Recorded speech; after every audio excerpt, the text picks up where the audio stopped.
President, and thank you, Secretary, for that really generous introduction to what we do at NalandaWay and our work.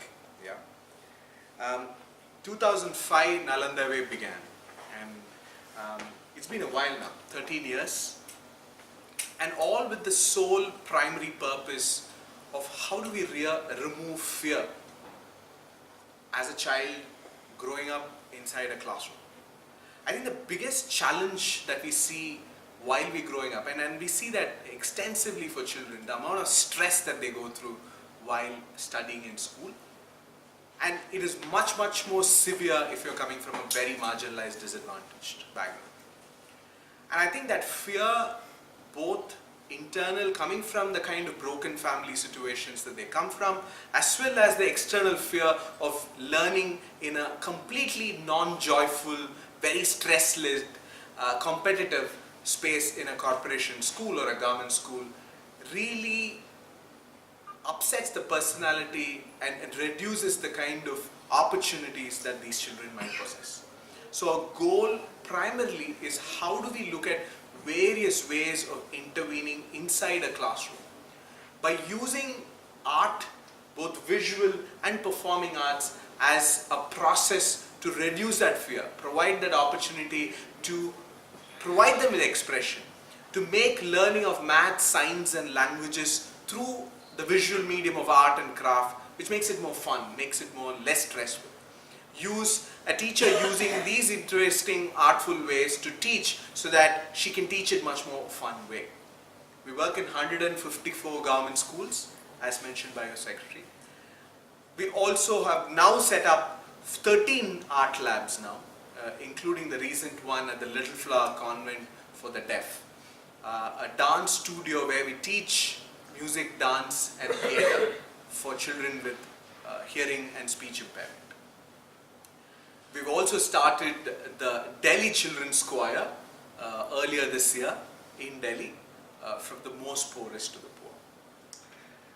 Speaking specifically of the Chennai Children's Choir, the whole premise started with my own personal experience in being in the Jaipur Literary Festival in 2014. It's one of the most prestigious literary events today in the world. And I saw the Chicago Children's Choir performing there. And I think it was quite a revelation that the Chicago Children's Choir only composed of the most disadvantaged children from the suburbs of Chicago. I said, can we not do something like this here? Yeah. Now, you've seen the super singers of the world where all children get to have access to some of these artful experiences. They perform in stages, compete between themselves. Our children who are disadvantaged are short of any of that. But what they don't have is the consistent training and the opportunity and mentoring to do the kind of things that children from well-to-do homes can do. If we can identify potential talented children from all of these different places, then I think we have the opportunity to, when we decided that we need to do the Chennai Children's Choir, we said, this is in 2015, and we said, can we reach out to the most disadvantaged schools across the city? Look at orphanages, look at children with disability, look at even with children with intellectual special needs, and let's identify them. Let's do an audition. So what we did was to audition over 1,200 children over 2 days from 240 corporation schools across the city, and out of that, we selected 60 of them, who primarily, and most of them have never had any form of musical training. Yeah, it was primarily children who had the aptitude for it, who could just do some bit of singing with Shruti. Yeah, and who had the interest, who had the ambition, who also had the sincerity to continue being trained. We brought on board Vedant Bharatwaj and Manjula Ponnapalli. Vedant is a renowned musician, and both of them are the directors to the choir. And the whole purpose of our choir is that every Sunday they meet at the Children's Club on VM Street, not very far from here, where they meet for entire morning and they get trained. When they first had the performance, this was in 2016 at the Urur Kuppam Villa at Besant Nagar in January. It was the first performance that they had. More than everybody else, I think the children were so excited that they had the first performance that they can give to a large audience. I think I was quite thrilled about it. Then they performed to the inauguration of the Hindu Literature Festival. They performed at many events across in software companies. They performed, I think they also performed one of the Madras Day functions in one of the Rotary clubs. They performed at the Goethe Institute. They had lots of events that are happening. And one of the most interesting ideas that we said, okay, they are performing. We need to reach a certain virality. With all the YouTube and everything else that's happening, we need to make a music video of it. And we said, why don't we make an interesting, popular song and make that into a medley? So we said, okay, let's take Ilayaraja's songs, let's take A.R. Rahman's song, let's take Michael Jackson's song. Now, one of the things that we're very, very conscious as a part of our training is we realized that these children, they might possibly only know Tamil. But we're not going to restrict the songs that they're going to learn to any one specific language. We're going to teach them Amir Khusro's Urdu songs, we're going to teach Bharati, we're going to teach Tagore in Bengali, we're going to teach Annamacharya, we're going to teach Tyagaraja. And it's amazing how they pick it up so easily. We also taught them English. I think one of the biggest challenges which we really had to not go through is their smartness and interest in learning any new song. One of the things that we did mention is that whenever they started learning a new song in a language that they would not know, we ensured that they understood the meaning of it. So if it was a Telugu song or a Urdu song, we wanted to be very child sensitive. We wanted them to sing the songs that's appropriate, which is hopeful, which is promising. But at the same time, they need to understand the meaning so they could relate to it better. I want you to listen to their first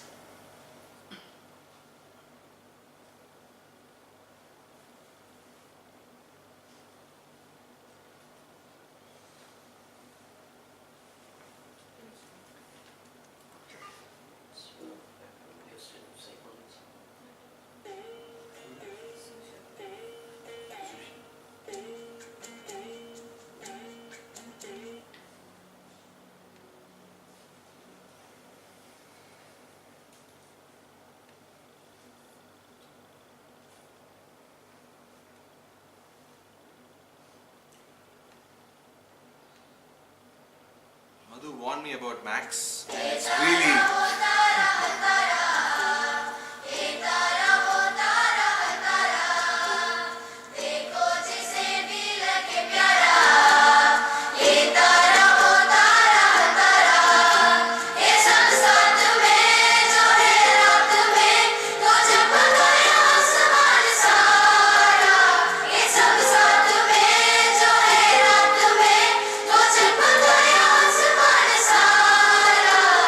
Jab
video that happened, but this went quite viral.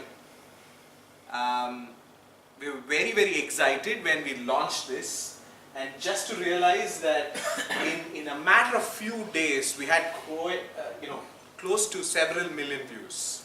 It was well reported in newspapers and magazines and online journals quite widely.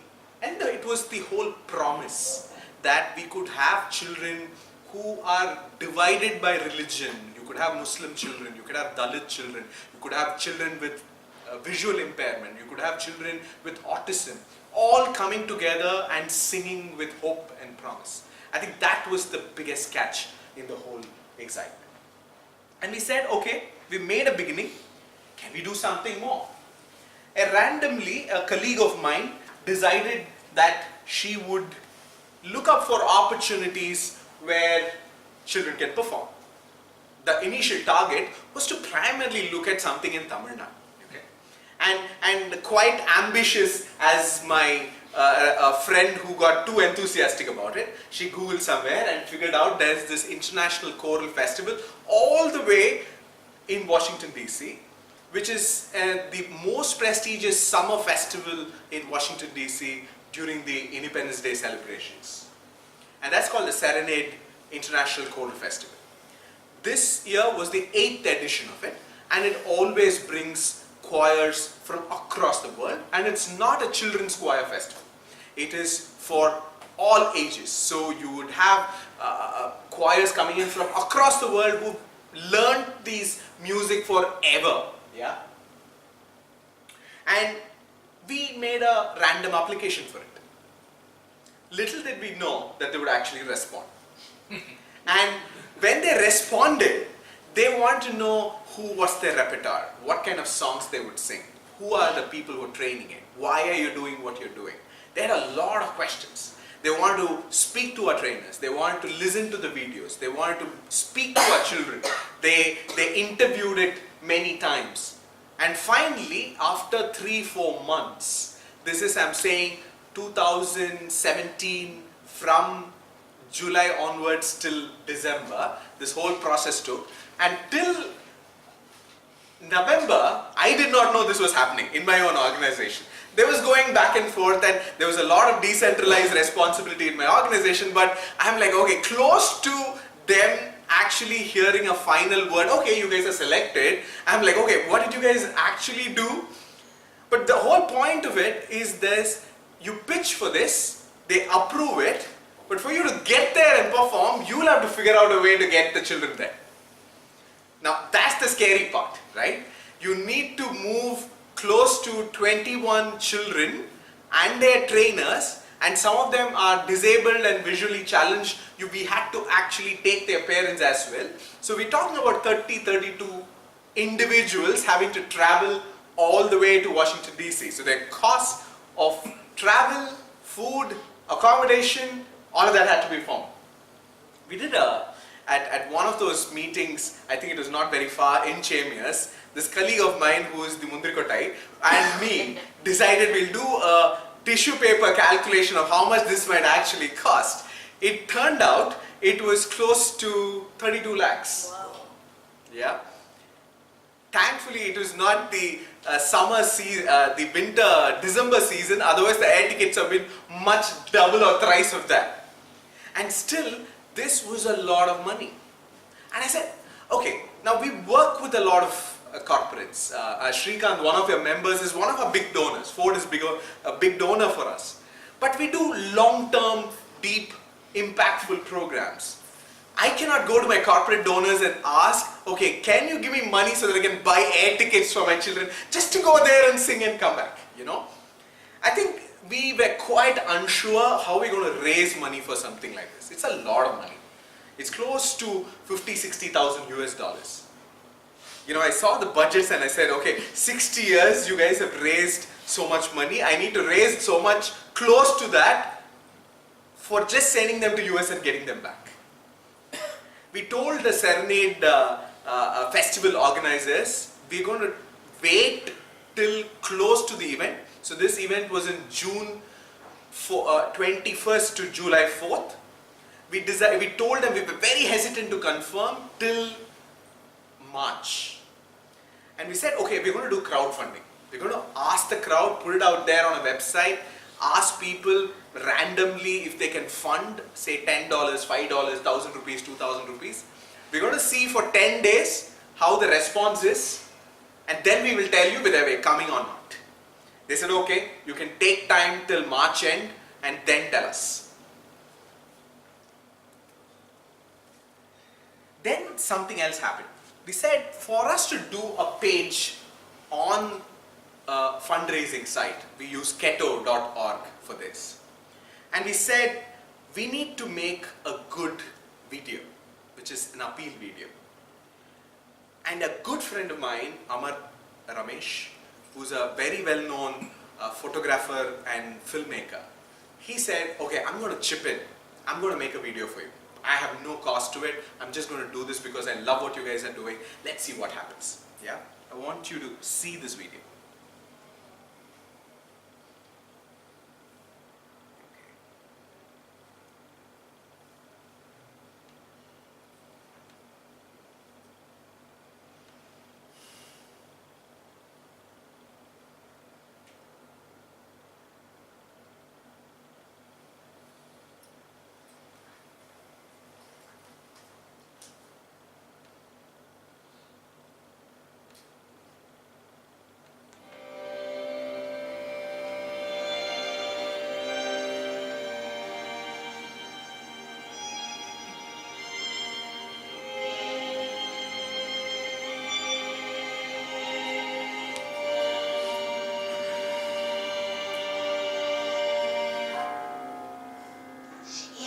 Sriram Ayer. என் பேர் K Muthuselvan. என் பேர் வந்து பிரவீன்.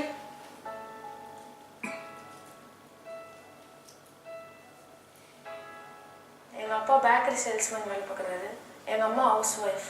அப்பா வந்து சின்ன வயசுல 3 மந்த்தாக இருக்கும் போதே விட்டுட்டு போயிட்டாரு. அம்மா தான் சின்ன வயசுல இருந்து பார்த்துக்கிறாங்க. எனக்கு பாட்டுனா ரொம்ப பிடிக்கும். பாடும்போது எனக்கு ஜாலியா இருக்கும். பாட்டுக்கும் எனக்கு ஒரு ரிலேஷன்ஷிப் வந்து ஒரு மதர் டாட்டர் அந்த மாதிரி இருக்க ரிலேஷன்ஷிப் தான். எனக்கு அதனால ரொம்ப அது என்னோட கூடவே இருக்க ஒரு சந்தோஷமான ஒரு உணர்வு. நான் எப்பெல்லாம் கஷ்டமா இருக்கணும் அப்போ தனியாக ஒரு ரூமில் போய் பாட்டு பாடுவேன். எனக்கு பிடிச்ச சாங்லாம் பாடி என்னை சந்தோஷப்படுத்திப்பேன். அப்படி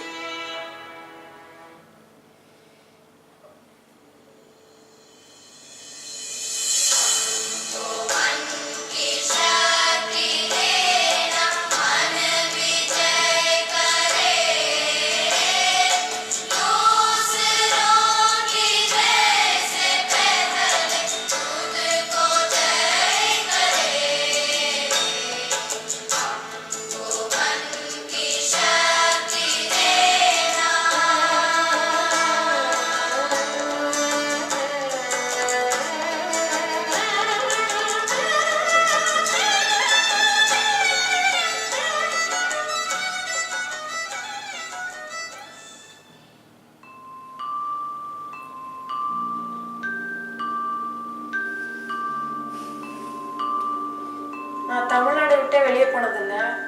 இப்போ யூஎஸ்ஏ போகிறேன்னு கேட்டால் அன்மைண்ட். இப்போ இங்கேருந்து போகிறேன், எப்படி இருக்கும் எனக்கே தெரியல. ஏரோப்ளேன் எப்படி இருக்கும்னு எனக்கு தெரியாது. நான் அதில் போயிட்டு அங்கே நிறைய ஃப்ரெண்ட்ஸ்லாம் அடிப்பாங்க. என்னை போல் பாட்டு பாடுறவங்களாம் வருவாங்க. அங்கே ஜாலியாக இருக்கும். அது கேட்டவே ரொம்ப சந்தோஷமாக போச்சு. எங்கள் அப்பா அம்மா நான் பெருமை செய்ய போகிறாங்க போய். அது நல்லா எப்படி இருக்கும்னு என்னால் நினச்சி பார்க்க முடியல. அங்கே ரொம்ப சூப்பராக இருக்கும். எல்லாருமே சொல்லுவாங்க, ஃப்ளைட்டில் இருந்து அப்படியே கீழே பார்த்தோன்னா வீடு மனுஷங்க எல்லாம் அப்படியே எறும்பு மாதிரி பூச்சி மாதிரி இருப்பாங்கன்னு சொல்லுவாங்க. அது நம்ம பார்த்தா தான் அந்த ஃபீலிங் வரும். அது ஐ திங்க் அது எனக்கு ஒரு நல்ல எக்ஸ்பீரியன்ஸாக சூப்பராக இருக்கும்னு நினைக்கிறேன். கண்டிப்பாக போவேன். கண்டிப்பாக அந்த இடத்தையெல்லாம் சுற்றி பார்ப்பேன்.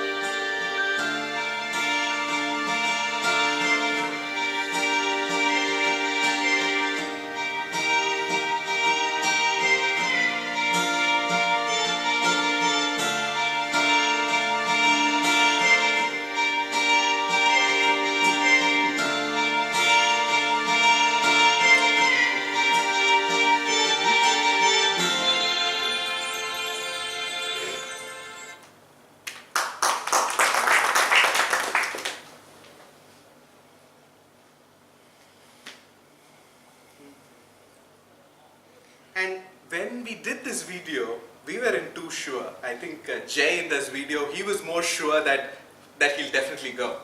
We weren't sure. We even put out this ad in Satyam because Kiran was very, very happy to put this out. We set up the page on, I forget the exact date, I think Sai Sudhav and another colleague was there. It was 8 o'clock in the evening. We set up the page and we're saying publish to go. We had no clue. We said, okay, let's just put it out. I wake up in the morning. We already had 1,37,000 in our page. And it just kept on growing. It just kept on growing. And the number of people who have donated to this, close to 420 individuals. Out of that, we knew only less than 50 people. These are complete unknown strangers who saw promise in their children. And the whole emotional connect of being part of someone else's dream. I think that really touched people's hearts. In less than 42 days, we raised 36 lakhs. It is unbelievable and miraculous how and who are these people to donate. A colleague of mine went to Amar Ramesh. He had a photography conference in Bombay, and he put out this video saying how images can have a positive impact. Just after that entire show of half an hour talk, he had all photographers. That was apparently PEP Asia is like a huge conference for photographers.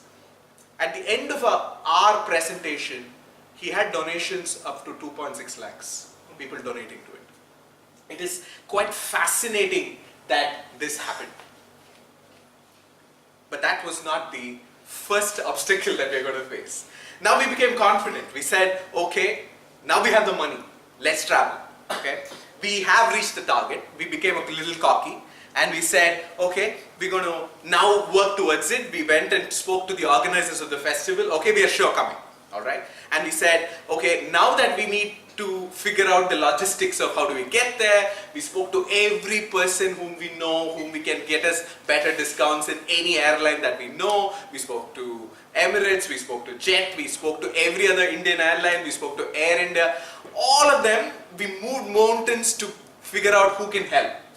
The sad part is, because it's the summer, it's one of the peak seasons for any airlines, so they won't give us any free tickets. Yeah, the best that they could offer was a 30% discount.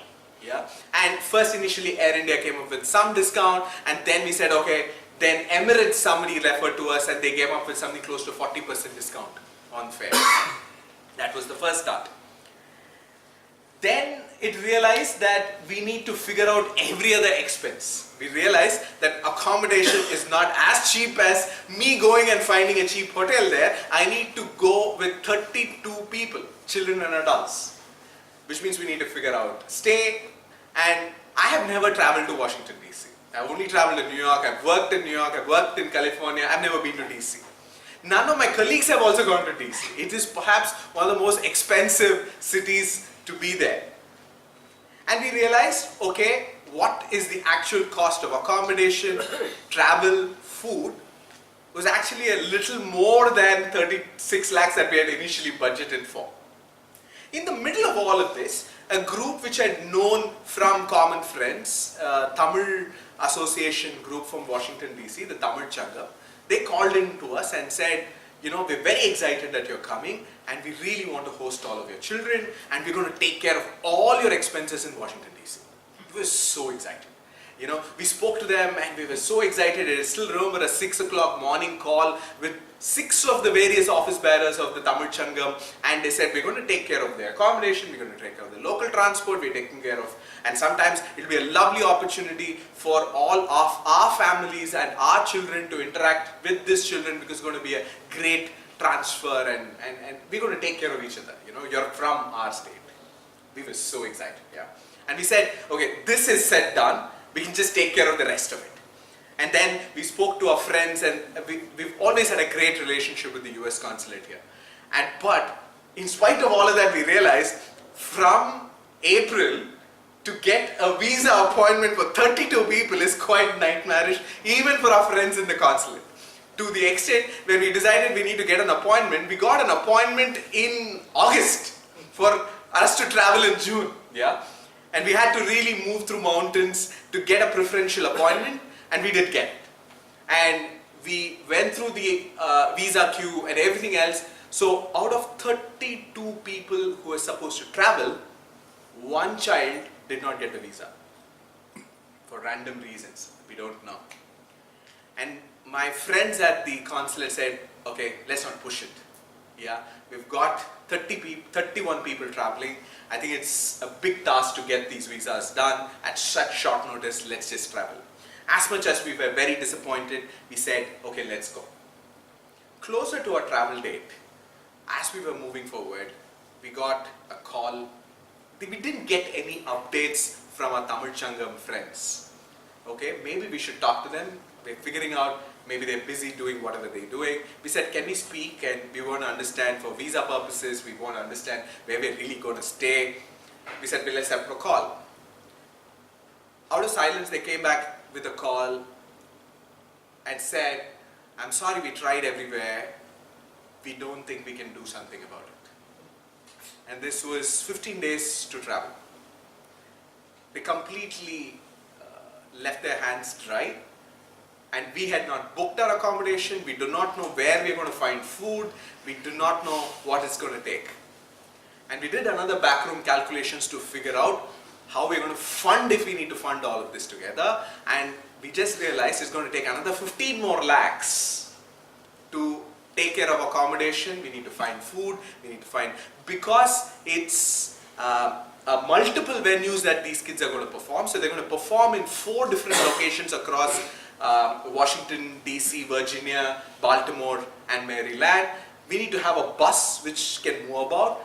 And that's when we realize actually organizing things in the US is so much more difficult than working in India.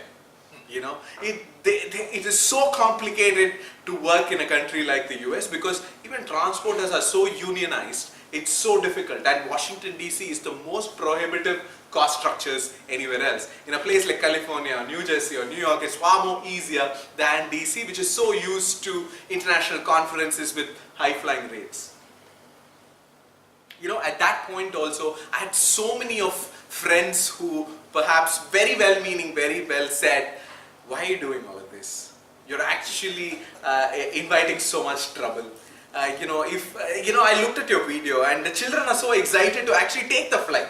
They're not really bothered about performing. Why don't you take them to Bombay? Why don't you take them to Bangalore? I mean, all that they want is to get on a plane. Some of them are well-meaning too. I mean, what if they fall ill? And do you know how much they can take care of the climate? Can they take care of the food? How are you going to deal with that? Some of them even gave very well-meaning advice which was very cruel to our ears. They basically said, 40 lakhs you're going to spend.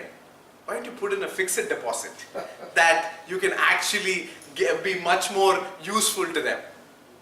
Some advice we took, some advice we took to ensure that the health and well-being are maintained.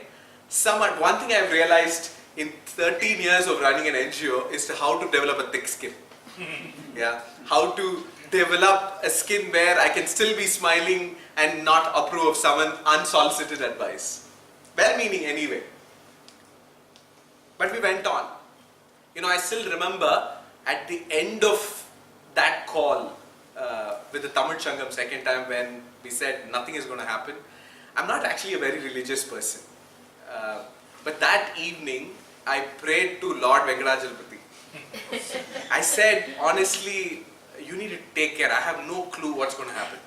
We've got the visas, we're traveling. I don't know how this is going to work. Let's just make it work. We said we're going to travel. In the middle of all of this, out of the world, there's somebody by the name Ranga. Okay? We don't know him. He's some friend of a friend of a friend who calls me up one fine day and says, I know you guys are coming, what can I help? He works in a very senior, large corporation in DC, and he's been there forever, 25, 30 years. He single-handedly called transporters, met with catering people, spoke to hotels, and he single-handedly handled every piece of instructions and logistical arrangement, things like that. This is them on the flight. So one of the biggest things when we realized that we need to do was how are we going to fix a 21-hour travel, but they just seem to be enjoying the whole thing. They figured out the electronics far more simpler than me. This man next to me on the left is Ranga. I have no clue who this man is. And he did it all by himself. He found the place.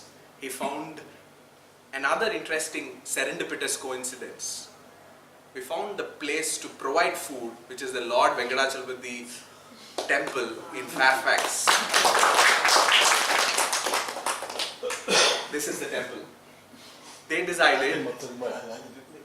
decided their catering place will cook everyday food for all of us and supply that to our hotel in Springfield. Yeah, every day, 3 meals and 7 volunteers whom we don't even know, every day supplying it to us. It's just quite miraculous for us. How this would happen.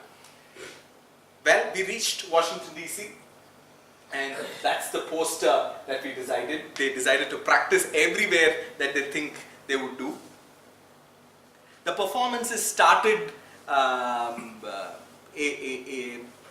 the first was this is, I still remember the tissue paper napkin in terms of which room, which child and which chaperone is going to stay. This was our first performance. This is at the St. Paul's Episcopal Church in Alexandria. At that moment, this was the sound check performance that was happening. And at that first moment, I felt that we were doing something special. It was a 17th century church, and without any music instrument, without any mics, it was a natural setting, and the entire place, the first song that I heard was Yettu Thikkum Paravi by Bharati, inside a church, and they're taking Tamil up there. It was very, very special for me. And this is the Millennium Stage at the Kennedy Center while they started performing. At the middle of the nights, where half the people were sleeping, trying to sleep, and they were torturing them to perform. One of the musician directors, Vedant, he would say that at the Kennedy Hall, not even A.R. Rahman has performed. Wow. So this is the stage that you're going to perform. And it sometimes worked, because they were so playful, they were so excited with what was happening and the experience that they were going through. They just didn't really care. This was the second performance at the Millennium Stage, performing to a large audience. They were performing Tyagaraja, they were performing Bharati, they were performing Amir Khusro, they were performing Tagore, they were performing Annamacharya. This was the second performance. It was so overwhelming to look at the Kennedy Hall. Yeah, the Kennedy Hall houses 2,400 seats. This was another performance at a park at Baltimore. And everything in the performance hall is so clockwork. I will show you the hall in a couple of slides, but it's just breathtaking what could happen. And to imagine that these are children who, some random slum from Chennai, and this is outside the Kennedy Center. And this is Samaya, a visually challenged child, getting there to perform. Me trying to fiddle around every back arrangements as we were going along.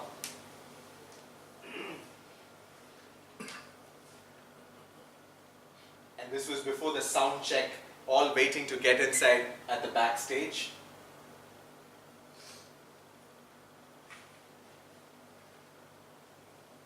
And the children made merry. They were more worried about their selfies than actually the performances. Anjali in the middle is a child who's autistic. This was part of the sound check performance that we were doing.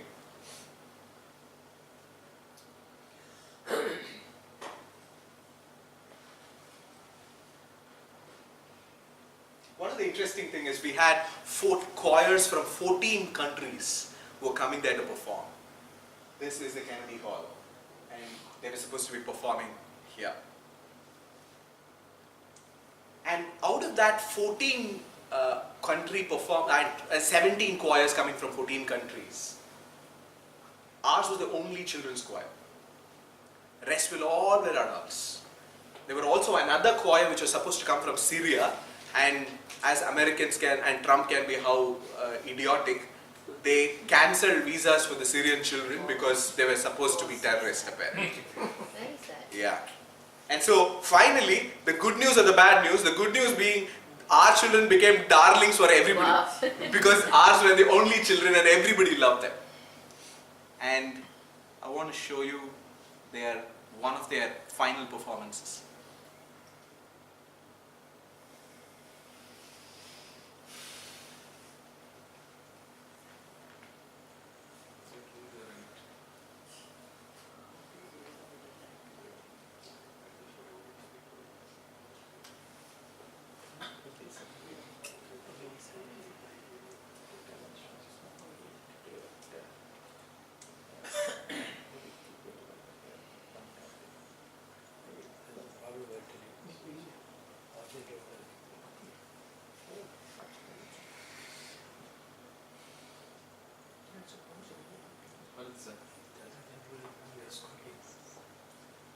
So this is the performance.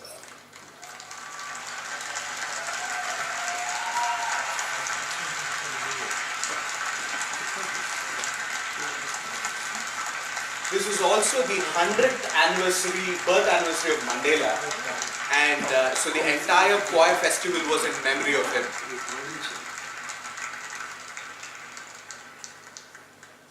So at the last performance, all the choirs performed one song along, and this was, I really wish we had a better Prime Minister to have Nelson Mandela. Devagowda.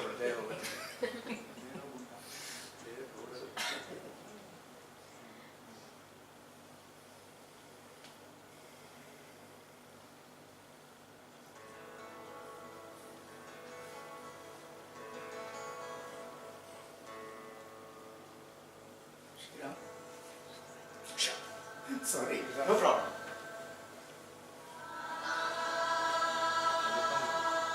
It's cheap.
special evening. They sang this song or? So for the final performance, they only sang one song, while they had 4 other performances, which was a full-length 1-hour performances. So the final act, everybody comes together to perform one song from various countries.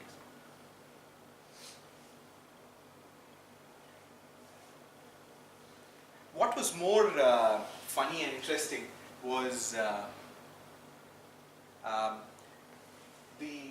at the end of it, the organizers had organized an after party for all musicians to come together, put their heads down. This was just before the Independence Day, and they'd organized this really swish club called the Carlisle Club in Alexandria. So all of them are adults, and they're coming in, and drinks are on the floor, children were there, but that's okay. So the organizer, Neeta Hems, and she said, okay, we just can't be chit-chatting, we need to get the music on, and can we just all sing? Who came first? Chennai Children's Choir. Wow. And you know what they sang? Danga Mari Udari in Washington DC at the Carlisle Club. Wow. It's the Ghana Kuttu song that they just broke out, and it was in the middle of this, and every other musician, you had the ambassadors from Washington DC, you had the chief curator and producer from the Kennedy Center, everybody dancing to Ghana Kuttu. It is the true Chennai song reaching DC, you know. Bharati can wait. I think it's their music which has to go. And I think that was so relieving, right? I mean, it's the pure expression of their song. What was also so much, and they just wouldn't give up. So next, Samaya, the visually challenged person, goes and sings Yalandapadam. And she sings and croons and jumps and pushes herself. She was dancing away. I've never seen her dance. And I know what got to her. She was pulling, pushing, jumping, dancing, and all singing all to her, and everybody hooting and clapping to her. It was that moment when she felt that she was completely free, that she could sing to her heart. She could sing whatever she feels like, and everybody, who was the top of the world, who was the leader of the world, was clapping to her. She didn't care about who was stopping her. That was some moment. And the party went on. Everybody was in their dancey mood. It was already 12 o'clock. Our kids were slowly falling asleep, and we quietly reclined and retired back to our bus. In few minutes, everybody started running from the club, 83 of them running towards our bus and saying, "We love you, don't go away." Everybody running towards our bus and sticking pictures and saying, crying and saying, "Don't go away." All of them. It's so beautiful. It's still etched in my mind. Yes, that happened. And finally we got back. All in one piece. Thank you so much.